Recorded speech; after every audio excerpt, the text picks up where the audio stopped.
It's the Investor Connect podcast program. This is Hall T. Martin. I'm the host of the show, in which we interview angel investors, venture capital, private equity, family offices, and many other investor groups for startups and growth companies.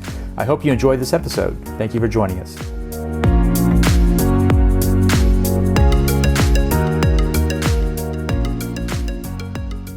Great. Thank you very much, Hall. Good afternoon. Good morning, everyone, wherever you're calling in from, checking in from. I'm the CEO of WorldTree. I tell people that we represent the most complex, advanced carbon capture system that the world knows, and it's called a tree. And with WorldTree, we really see that we need a new kind of lumber. We're losing tree cover every year in North America, worldwide, of course. The demand for lumber is set to quadruple by 2050 worldwide and in North America also. We have 30% of our tree species at risk of extinction. That's primarily due to climate change. And the most significant thing is we're not able to grow lumber fast enough to cover the needs that we have. And so we're losing that tree cover every year. So with us, the solution is we're commercializing the fastest growing hardwood species in the world in North America, the first company to do it. Very friendly, very benign, non-invasive. It's called, the botanical name is the polonia tree, otherwise known as the Empress Splendor tree. You can see on the screen there how fast it grows. That tree on the trunk on the far right is a 10-year-old tree in Tennessee in the United States. We grow primarily in the southeastern US and Costa Rica and Mexico, where we get very long growing seasons. And so this tree is very unique. Again, it's non-invasive. It's nitrogen fixing like legumes are. So it has a unique root system that adds nitrogen to the soil, doesn't detract from it, supports biodiversity. And then one of the most amazing things, so we get a fully grown tree in 10 years. We harvest it for valuable hardwood lumber, and then the tree regrows from the stump. It will do that for 5 generations before we have to replant. So really 50 years of renewable, regenerative, high quality lumber, all with the carbon being sequestered in those high value products over time. So it's it impacts the environment on multiple levels, both protecting native forests, sequestering carbon, and producing renewable lumber. These are some of the applications you see. On the left, you see the markets that we're selling into, high value, finished lumber, furniture, cabinets. The musical instrument industry, Fender and Gibson are both buyers from us. They both have climate change shortages, that they have woods they need to replace. Many people in these industries do have permanent climate change shortages that they're looking for replacements. And so these markets that I just identified, they total up to $170 billion wholesale market in North America alone. That's not worldwide, so it's in North America. The single biggest issue we have to selling into these markets now is lack of supply. So we've been growing for 9 years. We're harvesting smaller independent growers. But like I say, we're the largest grower right now. We have regular orders from 15 repeat customers that total up to, the potential volume from these customers total up to almost $20 million a year in revenue. And we're selling directly to manufacturers, not to mills, wholesalers, things like that. We're also selling at prices higher than what we've modeled. You know, the recent tariffs in Canada have produced even higher prices in North American, in the US lumber market. We're well below replacement costs for other woods in this industry. So where we are right now, it's pretty amazing. We have 7,000 acres planted, over $17 million raised on the retail market to plant these trees. You see locations of where our farms are. More than 9 years of R&D. And the most important thing, more than $300 million of lumber that's in the ground right now that we will start to harvest next year. So the equity that we're raising for World Tree now, and I'll tell you why we're doing it, has a really high floor to it because we start to break into large EBITDA margins in 2026, 27, and going forward from lumber that's already in the ground. So this gives you an example too of the R&D that we've done over the last 9 years. These are 8-month-old trees in Costa Rica. So it's very, very rare that someone gets an opportunity to invest into nature-based, real assets, on the ground. All sorts of things happen politically and with different industries. And you know what? I tell people, no matter what, our trees keep growing. And the demand for lumber continues to grow no matter what. So what we're ready to scale now. We've developed 7,000 acres over 300 different farms over time, and now we're ready to scale into much larger projects, partnering with institutional investors. These are investors like Shell, Nestle, corporates like that who are interested in investing in nature-based projects as a much more profitable way of investing in carbon as opposed to buying carbon credits and things like that. We now have more than 45,000 acres in our pipeline, which we believe we can reliably bring to market and partner with institutional investors over the next 3 years. That's scaling from 7,000 acres to almost 60,000 acres over that time frame. Just to give you an example, that scaling would offset the entire carbon footprint of San Francisco, just with World Tree and these projects and what we're doing. It would also produce billions of dollars of revenue and profit in the lumber market of truly renewable, regenerative lumber. There's not a single other renewable lumber on the market like Empress Splendor is and would be. This gives you an example of what these larger projects look like. I mention this because almost all the investors in this space, they want a pipeline to invest in. And so we're raising capital to develop this pipeline. When I say a pipeline, Shell, Nestle, companies like that, they want $100 million worth of projects to invest in. And so this gives you an idea that a 2,000 acres, $16 million investment has a 21% IRR on that project. It's real asset ownership. It's owning the property. It cash flows in year 2.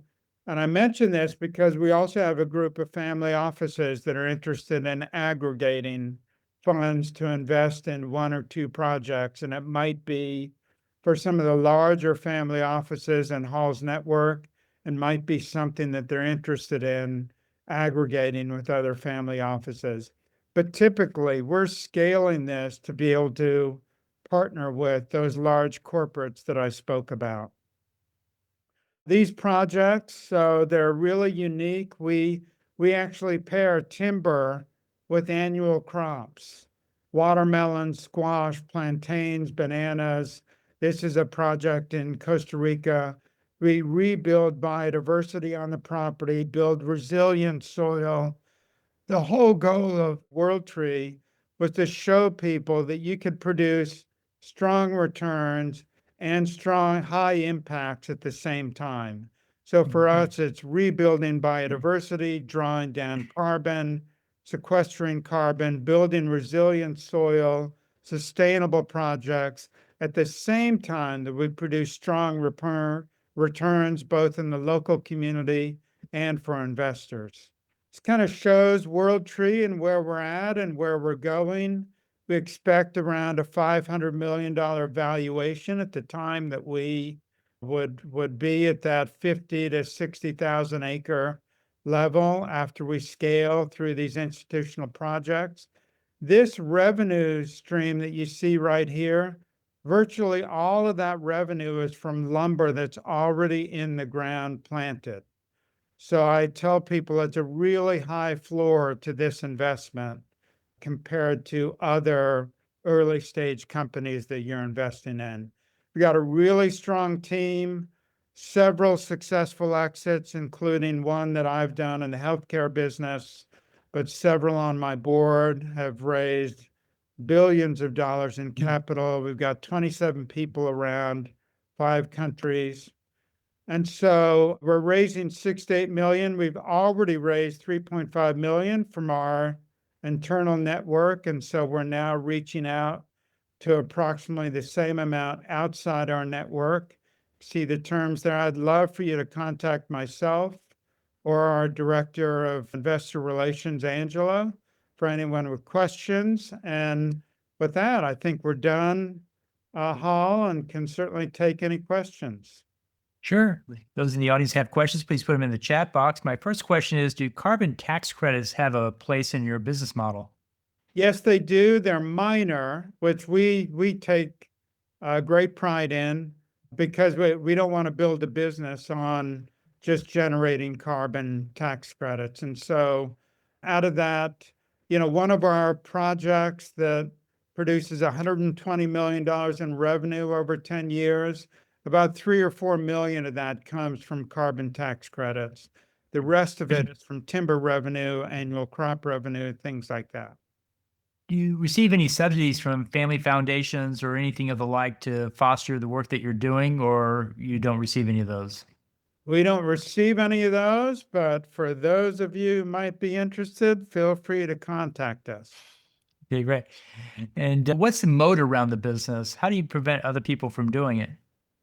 Yeah, so one of the interesting things was if anyone on this call decided they wanted to grow loblolly pine in Georgia, for example, there are any number of hundreds of sources you could go to find that protocol. If someone decided they wanted to grow polonia in the United States, there's no resources. We have it all. We've developed it. We've done it with 9 years of R&D. If a really large investor wanted to get into this space, use warehouse or whatever, they'd have to go through the same R&D we did, or better yet, they'd purchase it from us. I think, one of the great things about the timber industry that it's shown when faced with competition, they usually acquire companies as opposed to try and stomp them out. And we anticipate a strategic partnership on the offtake side or the growing side with one of those larger competitors as we prove this market over the next several years. What is the risk that comes from diseases like oak wilt and the like? How do you protect against that? Yeah, I tell you, and I'd love to say, because it sounds too good to be true, in the literature around the world on this species, there is no known disease, virus, fungus, bacteria. It hasn't existed up to this point. It's been a largely studied tree around the world, not in the US or Latin America, but around the world. And there's no known fungus or disease at this point. One of the reasons might be because it's so fast growing. It's also because it's so fast growing, a vaccine could be developed much more quickly than slow growing trees if it was ever needed. Where does this tree originally come from? Native to North America, but it's easily crowded out by nature. It's cultivated more widely in Japan, Australia, parts of Europe, has a growing industry, and China. China mainly for the pulp industry. It grows so fast, you can build a business case to harvest it every 5 years and go to pulp and paper. For us, it produces really high quality, high value lumber. Are other groups doing this? And if so, how are they different or same than you? No other groups in this hemisphere. We are the largest grower by far. They're small independent growers, 10, 15 acres. President Jimmy Carter, visionary that he is, took 15 acres of his peanut farm and planted them in polonia trees 20 years ago. They grew to maturity, didn't quite know what to do with them. Someone put them in touch with us.